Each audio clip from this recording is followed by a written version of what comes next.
And we're back. So, now that we have an intuition for how the proof will go, let's prove it. So, step one was to try to stretch out nx and ny so that ny is bigger than nx plus 1. And here's how we'll do it. Well, I set up the variables. Let x and y be an array. Let's assume that x is less than y. Maybe I'll even put the want to show. We want to show there exists a q in q, a rational number, such that x is less than or equal to q is less than or equal to y. I'm actually pretty impressed with how good the pets are being. You'll get to meet them at the end of this video, I promise. Okay, well wait, if x is less than y, that means that y minus x is bigger than 0. Well, if this is bigger than 0, then I should be able to multiply this by a natural number to make the difference as big as I want. In particular, let's play this game. Let's use theorem 1.6.4. That's the theorem that says you can multiply any number by a natural number to make the resulting multiplication as big as you please. But I want it to be like bigger than 1, so read through the formulation of that. Set a equal to y minus x, set b equal to 1. You might even slow me down and actually look at that theorem to see if I'm using it correctly. So there exists some natural number n, so that n multiplied by y minus x is bigger than whatever quantity this was, bigger than 1. And now, let's simplify. Simplify, that will get ny minus nx by the distributive law bigger than 1, ny bigger than nx plus 1, which is exactly what we needed up here in the intuition. Cool. So, step 1 accomplished.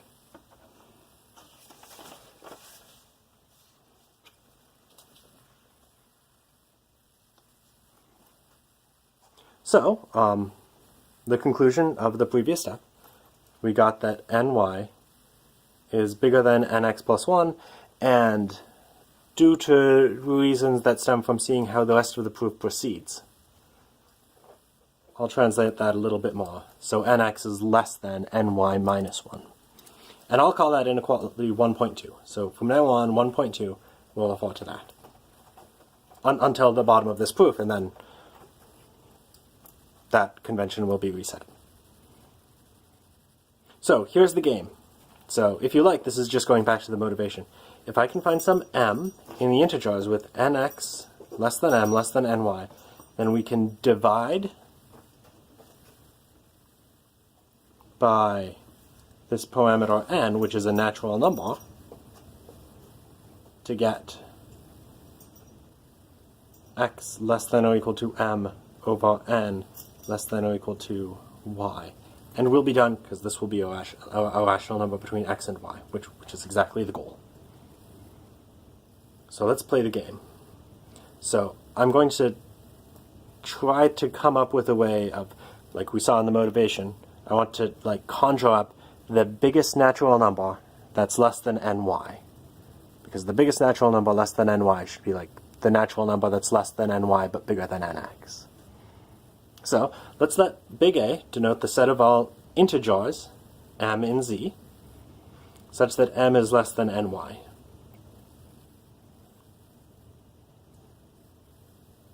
Well, so let's see. Corollary 1.6.3, I'll just remind you of it straight away, is the corollary that says that the integers are neither bounded above nor bounded below.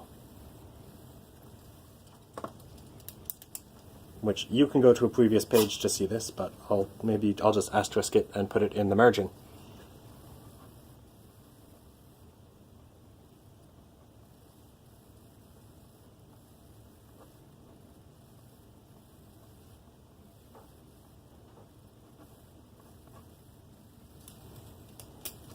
So, could this quantity possibly be a lower bound on z? Well, of course not. There is no lower bound. So this sucker is not a lower bound on z. So by negating the definition of what it means to be a... Oh, Chris, goodness. I thought I fixed all of these. A lower bound. Unfortunately, I've already printed out the printouts, and I don't think that's a big enough typo to be worth changing. So I'm not going to change that and reprint it. The online PDF hopefully will be updated as soon as I get back to my computer. There exists some integer m in z.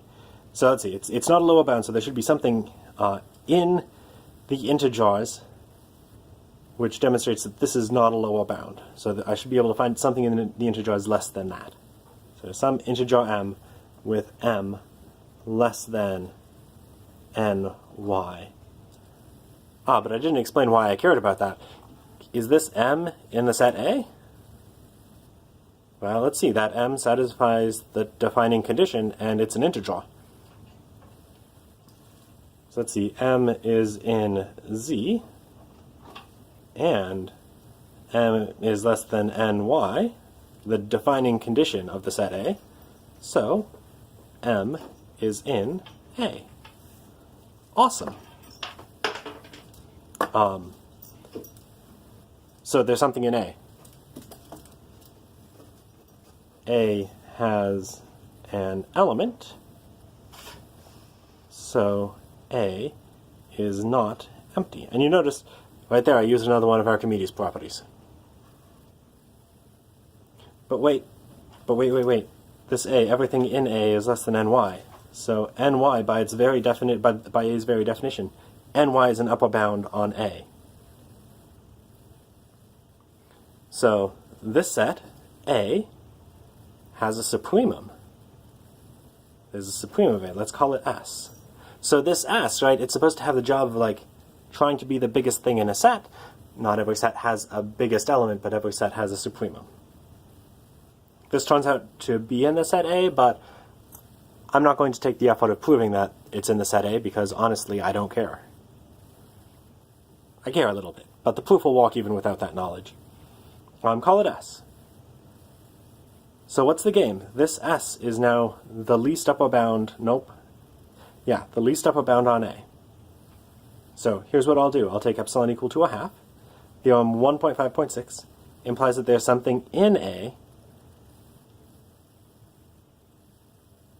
which is bigger than the supremum minus epsilon. Theorem 1.5.6, that was the reformulation.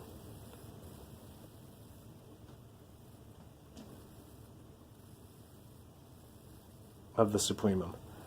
And since you're watching this at your own leisure, you have access to a pause button. Hit pause. Look at what that theorem says. So it says that there's something in the set A which is bigger than S minus epsilon. There's something in the set A. Oh, here's Oreo again. Oreo is also a good cat. He doesn't like that I'm moving him. Boop-a-doop-a-doo. So what does that mean? That means S is less than m plus a half. Wait. So could m plus 1 possibly be in A? Think about it for a second. Maybe write something in that line before I proceed. Well, it can't, right? S is an upper bound. Oh, good. So there are two cats now at my filming station, and they're fighting a little bit, and one of them has lodged itself. I'm riding on their cat tower. This is the problem. Let's see if I can rotate you out of frame. There we go. You're not still in frame, are you, cat? A little bit, but not in the most important spot. I'm willing to accept this. This quantity S is an upper bound on A, but m plus 1, that's bigger than m plus a half, that's bigger than S. So m plus 1 is not in A. Well, since m plus 1 is not in A, again, I'm doing this on their cat tower because it seemed like the most suitable geometrically. I didn't consider that cats like the cat tower too. It follows that m plus 1, well, this condition must fail. So m plus 1 must be bigger than or equal to ny. And so in particular, m is bigger than or equal to ny minus 1. So now, here's the game. I claim that we now have everything we need to prove the desired result. And so let's just write down everything we have and see how to prove the desired result. I think I'm going to try to do this in there's plenty of space down here. I'll use this down here space.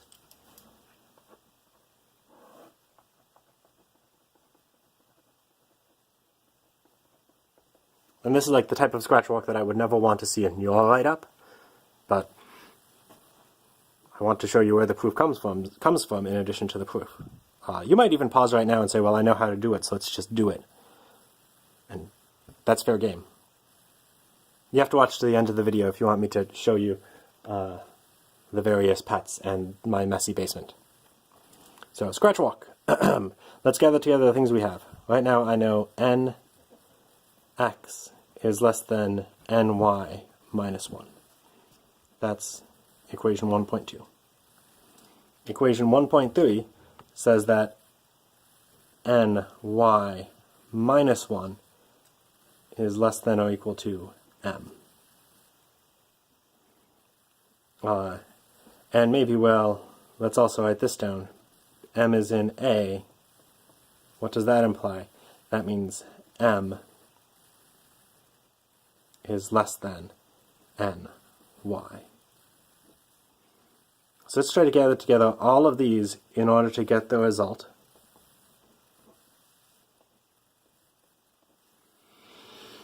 Nx less than or equal to m less than or equal to ny. Let's try to get that result. Okay, well let's see. Let's see what we have. Well, I already have m is less than ny. So that already implies m is less than or equal to ny. That's good. Let's see how we can get this. Let's see. 1.2 together with 1.3 together with transitivity. So I see that m, let's write it this way, is bigger than or equal to ny. We're still in frame? Yeah. Minus 1. But ny minus 1 is bigger than nx. Oh, hi cat. So what do I see now? I see that m is bigger than nx. So that's like everything, right? So now we know how the proof will go. Yes, cat.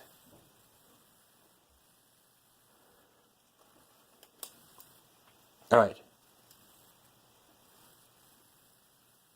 Okay, so yeah, the proof is actually encoded right here, right?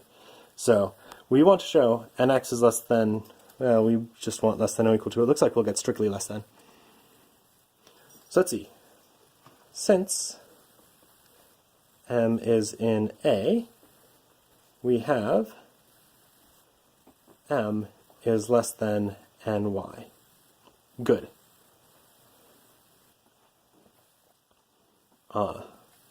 By 1.2 and 1.3 and transitivity, are we still in frame? Yeah, just barely. What do we get? We see that nx is less than ny minus 1 is less than or equal to m, so nx is less than m. Putting this together, nx less than m less than ny, dividing by m, we see x is less than m over n is less than y, completing the proof.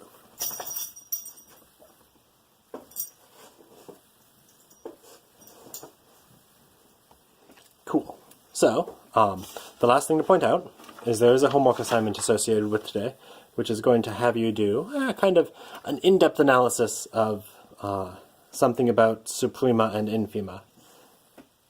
And I'll leave that to you to think about and read and ask the TA about. For now, I promised you that I would show you the pets. So here they are This one is called macaroon. This one is called coconut. She is the one that you heard whining. This one is called Cookie. You did not hear her whining.